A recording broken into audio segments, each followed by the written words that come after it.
Terima kasih. Assalamualaikum warahmatullahi wabarakatuh. Saya ingin pertama ucapkan terima kasih atas kehadiran Bapak Menpan RB, Ibu Menkyu, dan Bapak Menek BUMN untuk kehadirannya hari ini yang sungguh mengembirakan bagi ujung tombak pendidikan kita, yaitu para guru-guru honorer dan juga dosen kita. Jadi saya ada sedikit presentasi untuk memaparkan apa saja program bantuan subsidi upah bagi pendidik dan tenaga pendidikan.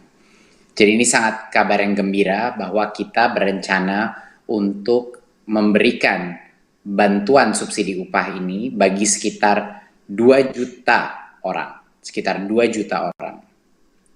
dan dalam jumlah sebesar 1,8 juta yang diberikan sekaligus satu kali kepada masing-masing penerima itu. Siapa saja yang akan kita berikan adalah kepada dosen, guru non-PNS, guru yang diberi tugas sebagai kepala sekolah, pendidik PAUD, pendidik kesetaraan, dan juga tenaga perpustakaan, tenaga laboratorium, dan tenaga administrasi. Berarti operator sekolah pun termasuk di dalam bantuan subsidi upah ini. Kami mensasar total sekitar 2 juta orang, lebih dari 2 juta orang, 162.000 dosen dari PTN dan PTS, dan 1,6 juta, sedikit lebih dari 1,6 juta guru dan pendidik non-PNS pada satuan pendidikan negeri dan juga swasta. Jadi banyak yang menanyakan kami juga apakah ini termasuk swasta. Jawabannya adalah iya, karena guru-guru kita ada di sekolah-sekolah swasta dan mereka pun berhak mendapatkan bantuan dari pemerintah. Dan 237.000 sekitar tenaga perpustakaan, operator, tenaga laboratorium, dan tenaga administrasi tidak bisa di-exclude daripada bantuan ini. Nah, salah satu hal kenapa kita pemerintah melakukan bantuan subsidi upah adalah untuk membantu ujung tombak pendidikan kita di berbagai macam sekolah kita yang sudah berjasa untuk membantu pendidikan anak-anak kita, tapi mungkin di situasi seperti pandemi ini ada berbagai macam gejolak, bukan saja di bidang pembelajaran tapi juga di bidang ekonomi, dan kami menyadari ini. Dan sekali lagi ini adalah hasil dari perjuangan bukan hanya Kemendikbud, tapi hasil perjuangan dari Kemenpan RB, Kemenkyu, Menek BUMN, dan tentu saja dorongan dari Pak Presiden, dan juga dari dukungan penuh dari Komisi 10 DPR RI yang telah juga berjuang untuk bantuan ini. Berikut. Apa saja persyaratan bagi pendidik dan tenaga pendidikan non-PNS untuk menerima BSU? Kami di Kemendikbud selalu dalam melakukan bantuan sosial apapun atau bantuan pendamping seperti pada saat kita melakukan kuota, selalu mengutamakan kesederhanaan daripada kriteria sehingga memudahkan para penerima untuk mendapatkannya. Kriterianya sangat sederhana: warga negara Indonesia, berstatus bukan PNS, memiliki penghasilan di bawah 5 juta rupiah per bulan, dan tidak menerima bantuan subsidi upah gaji dari Kemenaker, dari program-program lainnya. Ini dan juga tidak menerima kartu prakerja sampai dengan tanggal 1 Oktober 2020. Alasan kenapa kita tidak memberikan ini agar bantuan sosial kita itu adil dan tidak tumpang tindih. Tidak ada individu yang menerima bantuan berlimpah sehingga yang lain tidak mendapatkan. Jadi ini merupakan suatu kriteria kami yang sangat sederhana sehingga semua bisa menerima dengan cepat dan efisien. Yang berikut. Bagaimana mekanisme pencairan BSU ini? Jadi Kemendikbud telah membuat rekening-rekening baru di bank-bank untuk setiap PTK penerima BSU ini. Bantuan itu disalurkan secara bertahap sampai dengan akhir November 2020, ya. Dan bagi para guru-guru dan dosen bisa mengakses infonya di info.gtk.kemdikbud.go.id, ya, bisa mengakses di mana rekening mereka, apa persyaratan yang belum dipenuhi, atau untuk yang perguruan tinggi di pangkalan data Dikti, pddikti.kemdikbud.go.id, untuk menemukan informasi terkait status pencairan dan lain-lain, rekening bank masing-masing dan lokasi bank cabang. Ya, pada saat berdasarkan informasi di online itu sudah lengkap dan sudah dibilang sudah bisa pergi ke bank untuk mencairkan, maka PTK menyiapkan dokumen-dokumen dan dibawa kepada bank penyalur. Dokumen apa saja yang harus dibawa? Tentunya kartu tanda penduduk, KTP, NPWP jika ada, kalau tidak ada tapi masih bisa menerima. Ada surat keputusan penerima BSU yang dapat langsung diunduh dari website GTK dan PD Dikti, ya, surat keputusan itu, dan juga surat pernyataan tanggung jawab mutlak SPTJM yang diunduh juga dari pada website GTK dan PD Dikti. Dan ini yang kedua, SPTJM ini harus di-print dan ditandatangani dengan materai. Ya, jadi semua kebutuhan di luar KTP dan NPWP itu ada di laman website baik GTK maupun PD Dikti. Pada saat itu sudah lengkap, mari PTK akan mendatangi bank penyalur dan melakukan aktivasi rekening dan langsung menerima BSU tersebut. Ya, PTK membawa dokumen. PTK diberikan waktu untuk mengaktifkan rekeningnya hingga tanggal 30 Juni 2021. Ini kita memberikan waktu yang sangat panjang untuk memastikan semuanya bisa mendapatkan. Kalau misalnya ada kendala teknis, dia cukup waktu untuk mendapatkannya. Saya rasa sekian dari saya. Mungkin terakhir yang saya ingin ucapkan adalah bahwa ini adalah bentuk apresiasi dan juga keprihatinan dari pemerintah pusat untuk semua jasa guru-guru non-PNS yang sudah ada di negara ini. Di masa krisis kesehatan ini dan krisis ekonomi ini, pemerintah harus hadir untuk para tenaga honorer kita dan juga dosen-dosen kita untuk membantu mereka melalui masa kritis ini dengan ekonomi, bantuan dukungan ekonomi yang bisa menyemangati mereka untuk terus mendidik anak-anak kita, untuk terus berinovasi di bidang pendidikan. Terima kasih. Wassalamualaikum warahmatullahi wabarakatuh. Bapak, oke. Dan untuk pertanyaan pertama, kita akan langsung saja masuk ke sesi tanya jawab. Ini ada pertanyaan dari Harian Kompas yang senada dengan RRI. Pertanyaannya, bagaimana kriteria, syarat, dan mekanisme penyaluran bantuannya? Apakah untuk semua guru swasta dan guru honorer tanpa terkecuali? Karena ada juga guru swasta terutama di sekolah-sekolah elit yang tidak ada masalah dengan penghasilan mereka. Silakan, saya berikan kesempatan untuk Pak Menteri terlebih dahulu. Terima kasih. Seperti yang saya sebut tadi, kriterianya itu sangat jelas bahwa dia itu guru non-PNS yang punya penghasilan di bawah 5 juta rupiah. Berarti pertanyaan ini mengenai bagaimana sekolah-sekolah elit yang gurunya dibayar besar. Kalau mereka dibayar di atas 5 juta, mereka tidak boleh menerima bantuan upah ini. Dan semua guru swasta dan guru honorer non PNS yang di bawah 5 juta itu bisa menerima. Jadi ditentukan ini bukan hanya guru honorer di sekolah negeri. Ini adalah untuk semua guru non PNS yang ada di Indonesia di saat ini. Jadi benar-benar demokratis dan merata dan adil, dan bagi yang sudah mencukupi tidak boleh mendapatkan. Berikan kesempatan juga untuk Pak Sesjen, mungkin ada yang mau ditambahkan? Sudah cukup, Pak. Hanya mungkin beberapa butir saja, bahwa mereka tidak menerima bantuan dari Kementerian Ketenagakerjaan sampai dengan 1 Oktober. Dan juga tidak ikut program kerja. Baik. Baik, itu adalah kriteria dan syarat dan mekanisme penyaluran bantuannya. Oke. Dan untuk pertanyaan kedua, ini datang dari Harian Muda. pertanyaannya, berapa total anggaran dan berapa pendidik dan tenaga pendidik yang disasar? Silahkan. Mungkin Baik. dari Pak Nadiem, silahkan.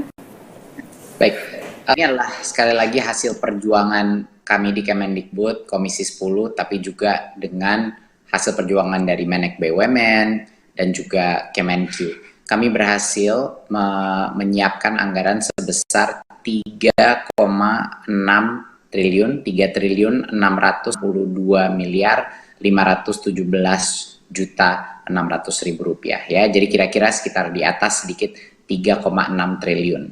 Ini adalah untuk total sasaran sebesar 2.034.732 orang yang terdiri dari yang paling besar tentunya 1,6 guru dan pendidik di satuan pendidikan negeri dan swasta ya, non PNS, dan yang kedua terbesar adalah untuk 237.623 tenaga perpustakaan, tenaga laboratorium, dan tenaga administrasi, di mana operator sekolah termasuk di sini. Dan yang ketiga adalah 162.277 dosen di PTN dan PTS. Itu totalnya yang itu sasaran kita yang akan diberikan. Pak Nadiem, untuk jawabannya mungkin ada yang mau ditambahkan lagi dari Pak Ainun, silahkan. Sudah cukup, Mbak. Oke, baik. Kita lanjut ke pertanyaan ketiga, ini datang dari LKBN Antara. Pertanyaannya, kapan rencana realisasi pencairannya? Silahkan, Pak Nadiem. Mungkin ini Pak Sekjen lebih tepat, lebih detail. Pak Sekjen. Ya, jadi pencairan sudah mulai bisa dilakukan sekarang, bulan November, Desember ini.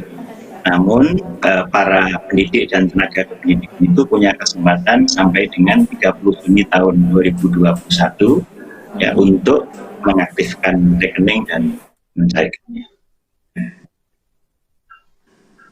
Bisa dilakukan pencairannya ya Pak?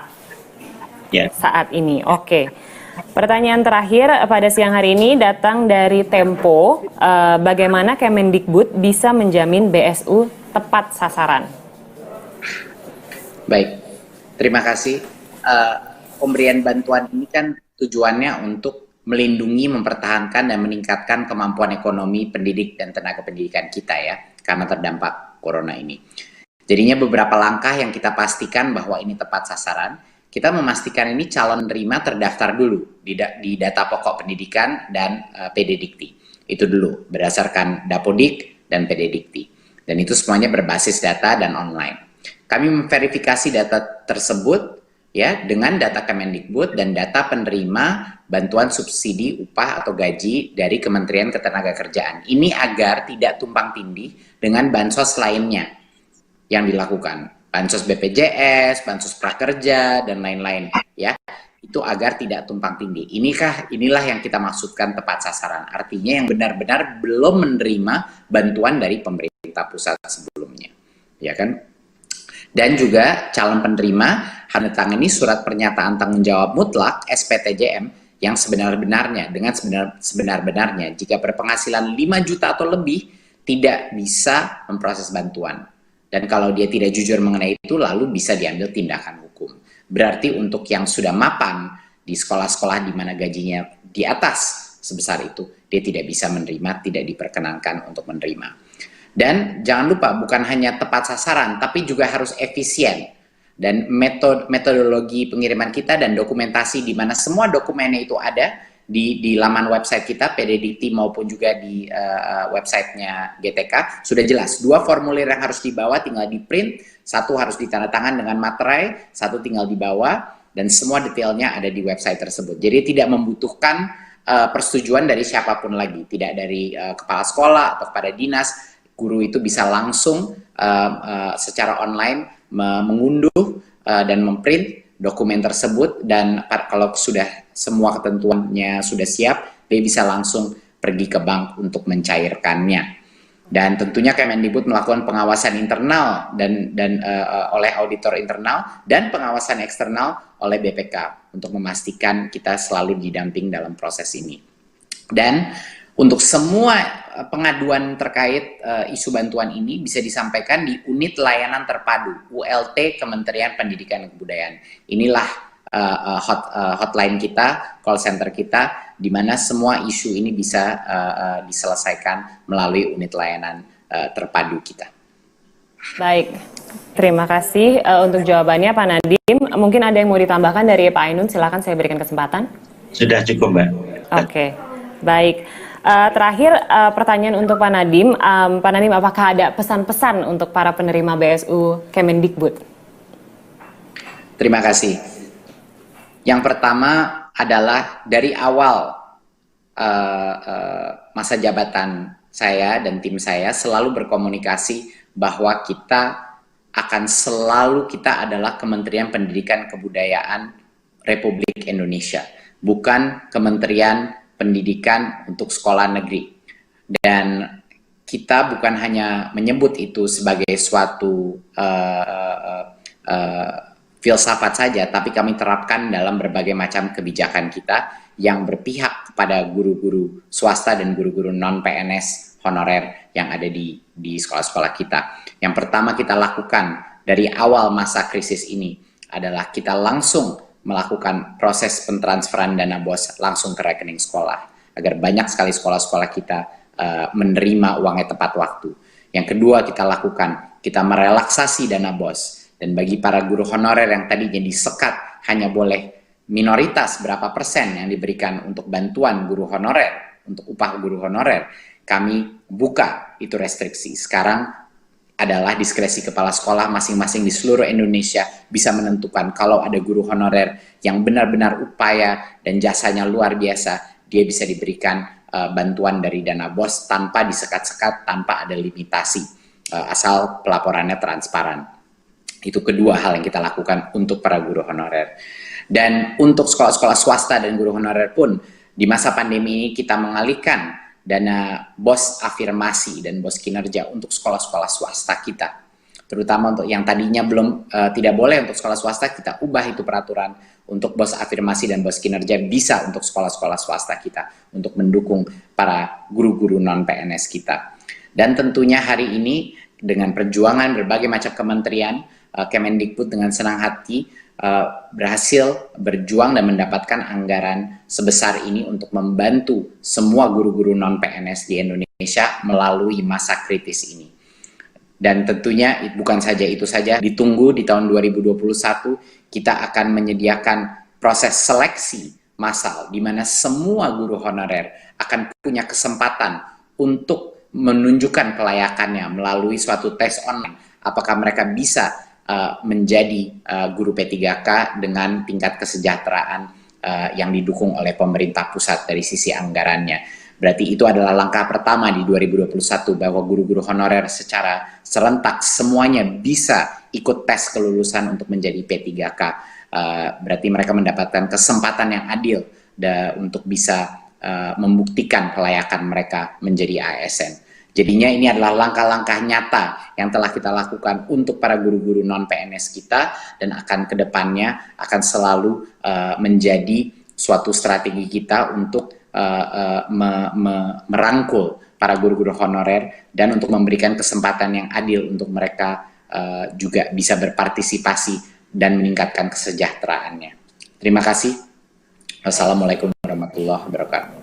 Waalaikumsalam, terima kasih banyak Pak Nadiem untuk penjelasannya, dan juga saya ucapkan terima kasih untuk Bapak Ainun Naim untuk penjelasan dan kesempatan yang diberikan pada hari ini. Kami persilahkan Pak Nadiem Anwar Makarim dan juga Pak Ainun Naim untuk meninggalkan acara dan melanjutkan agenda selanjutnya. Terima kasih.